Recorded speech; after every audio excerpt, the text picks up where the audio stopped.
So this is the first of a series of videos that I'm going to be doing. Yeah, I'm a little shaky. Sorry, just doing this work. Anyway, so first of a list of videos I'm going to be doing called Tales from the Toolbox, where I'm going to basically tell you about some of my more interesting customers that I've had in doing appliance repair.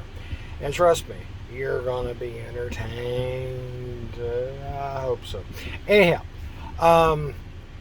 we're just going to start off with one that I had probably about 4 months invested in appliance repair at this point in time. And I was working for my ex-father-in-law, who's the one who taught me how to do this, but anyhow, that's another story for another time. And delivered a refrigerator to this guy down in Plains, Georgia.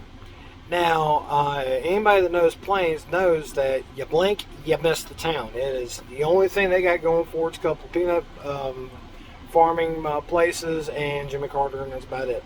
Anyhow, so I delivered this refrigerator out to this guy, and I tell you, it was summertime, and it was probably about 96 degrees in the shade, and about 100 and scorching plus outside.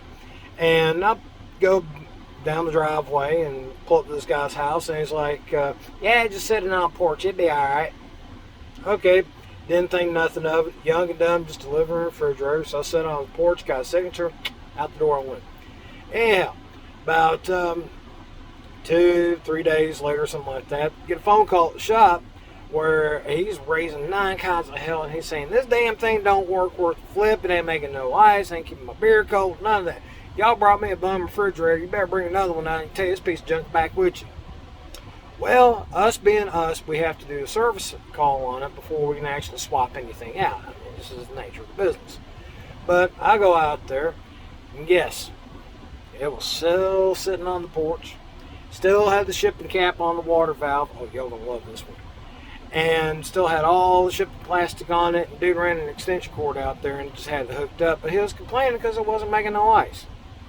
So I said to him, all right, well, we got to get it in, get it cooled down, and, hook it up to the water line. And he was like, wait, what do you mean hook it up? Now, you ain't going to hook nothing up in my plumbing. I think you're just trying to get more money out of me.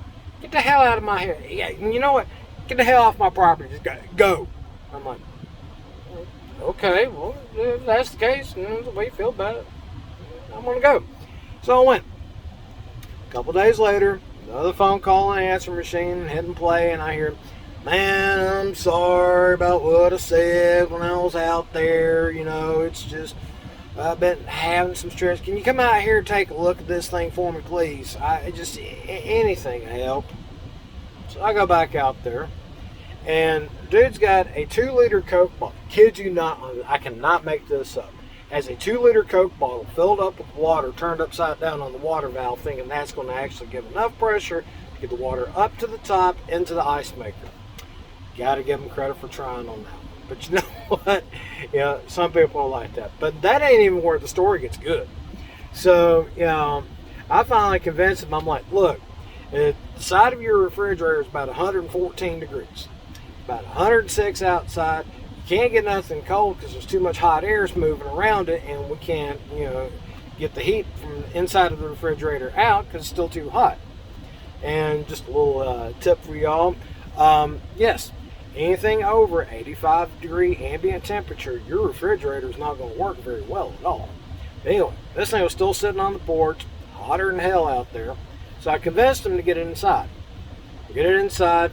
As we're going through his kitchen, and we're going past, he's got a stack of lottery tickets sitting on the counter, some betting slips from where he's been betting on all kinds of different races and everything else. So I knew he was a bit of a gambler.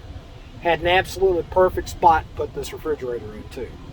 So, we're finally getting in position, everything else. I said, okay, now we just need to hook up your water on his. No, we ain't hooking up nothing.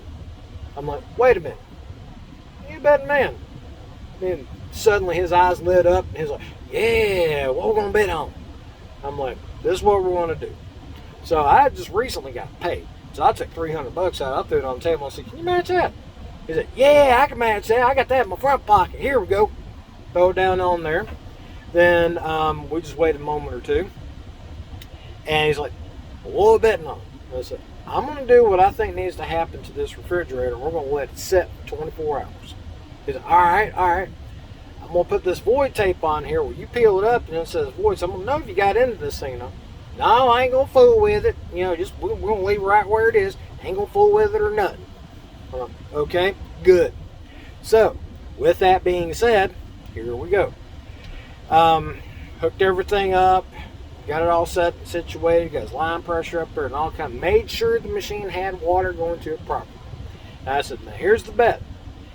In 24 hours, if I come back and that refrigerator has ice in it and it's cold, then I'm taking the $600 with me.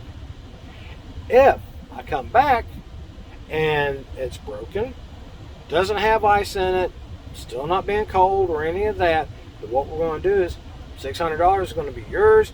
I'll take the refrigerator back with me, get you another one swapped out and all that kind of stuff.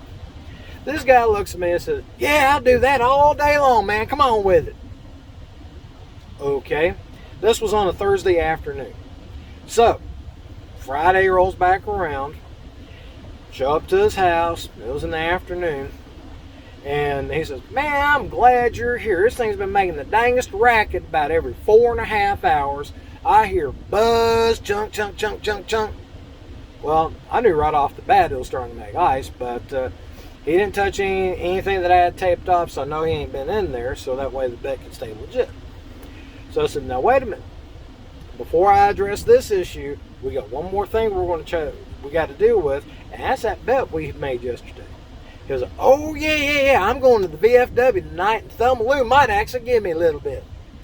So he puts his money down, I put my money back, and I sliced the tape off and make sure it's all set and ready. And I said, now you remember what the bet was? He said, yeah, I do. If there's ice and it's cold, I lose. I said, yep. I opened up the door, there's a full bin of ice in the ice maker, and it's just beautiful cold on the inside. Walked right past him, picked up that $600 and said, see ya, have a nice day. Yes, people like this exist in appliances.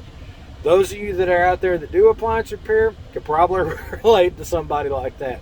But the truth is, never make a bet with a technician, especially when they know what's going on. So I explained to them about every 4 hours it was actually dumping ice for them, and that sounds expecting to hear. Thank you for the money. Have a nice day.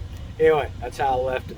If you like this story and you want to be notified of other ones that I can say as I do it up, I'm going to be uploading these videos weekly with the stories.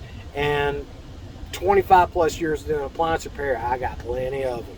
But anyway, y'all have yourselves a good day. Stay cool and classy and all that good stuff. Hit that like and subscribe button and make sure you ring the bell. That way you can hear more stories of the toolbox and everything else. I hope y'all have a nice day. Take care.